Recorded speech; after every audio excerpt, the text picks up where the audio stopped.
Good evening, everyone. Thank you so much for being here tonight. We're so grateful for you guys to show up on nights like tonight. A quick shout out to our leaders and hosts for making nights like tonight happen. We are so grateful for what you do. Thank you for furthering the mission and vision of the heart, and bigger than that, the mission and vision of the kingdom of heaven in this community. Thank you so much for what you do.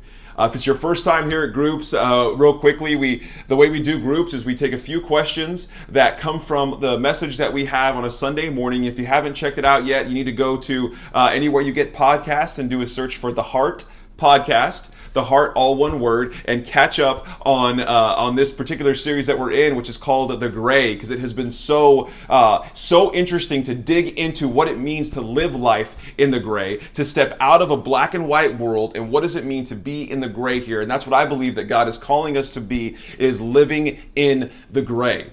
Now, this past week, what we did is we dug a little bit deeper. It was week 2 of the gray, and we looked at a particular passage of scripture in the book of John, and we looked at John 4, verses 19 through 24, and I'll put the verse up here for you, and you guys feel free to look it up and look at different versions, read it out loud if you want, or don't read it at all. It's completely up to you. You've got to own your faith and own your journey. Now, these questions come from this because in this time, or in this passage of scripture, there's a woman that comes to Jesus, and she says, Jesus tells her some things about herself. And she says, it looks like you're a prophet. Now, let me ask you this. And you've probably been caught with this before. Maybe if you've told people you're a Christian, or maybe you put on Facebook you're a Christian, or something happened and someone says, oh, you're a Christian? Well, then tell me this. Oh, you're a Christian? You say you believe in God. Then why does God do this and not this? And so Jesus was faced with this same thing with this woman. And she says, where are people supposed to worship? At this mountain or in Jerusalem? And you would think Jesus, being a Jew, and Jesus being the Son of God, he would say Jerusalem is the place to be, but that's not what he said. He invited her into the gray, and he said, believe me, the time is coming, and it has come. The future is here. He says, it won't matter anymore what you call yourself. It won't matter anymore where you are, because worshiping God, being with God, being in communication with God, in the presence of God will have nothing to do with your geographic location. It will have everything to do with who you are and the heart that you bring. It won't matter what you categorize yourself as, whether you're a Presbyterian or a Methodist. It won't matter if you call yourself a black or white or Asian or gay or straight. That won't matter anymore. It'll matter the heart that you bring to God. It'll matter who you are in God. Are you becoming the person God has designed you to be? And that's what it means to be called into the gray in this world that we live in. So I want to have a few questions for you guys tonight to kind of dig through what it means to be living life in the gray, and to kind of take steps in our journey. That's the whole point of what we're doing here, is we're trying to grow and learn and be growing in our journey with God, right? We're not trying to make ourselves smarter. We're trying to make ourselves grow in our faith, and we do that together. So let's go ahead and jump into this first question. And the first question we have tonight is this: how does living in the gray improve or muddy your relationship with God?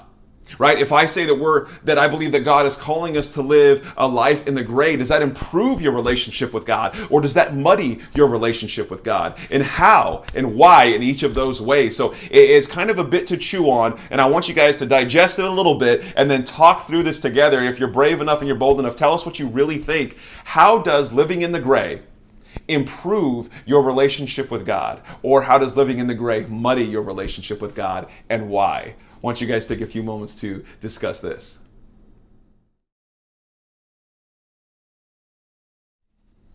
All right, hopefully you guys had some good discussion there. This next question kind of digs maybe a little bit deeper into that. And what I want you to do is, with this next question, take a moment, and I want you to identify what issues you have in your life, and you probably have a lot of issues. What issues you have in your life that you think of where you have a black and white stance on, right? It's either this or it's this. Because I know that no matter where we are in our journey, no matter where we are in our life, how old we are, how young we are, there are certain things in our life that we think about, certain issues that we think, oh, I have a particular stance on that. I am way on this side. Or no, I am way on this side. And so what I want you to do is think about some of those things in your life, some of those issues that you stand on one particular side. And I want you to think to yourself, how is this particular thing that I have identified in my life, this particular black and white issue, how could it possibly be hindering my relationship with God? Because if I say that God has called us to live in the gray, in this mess in the middle, and we have a particular issue that we are standing on and we say, no, it's this or no, it's this, how could that particular issue be hindering our relationship with God, and why? I want you guys to take a few moments to discuss that with each other.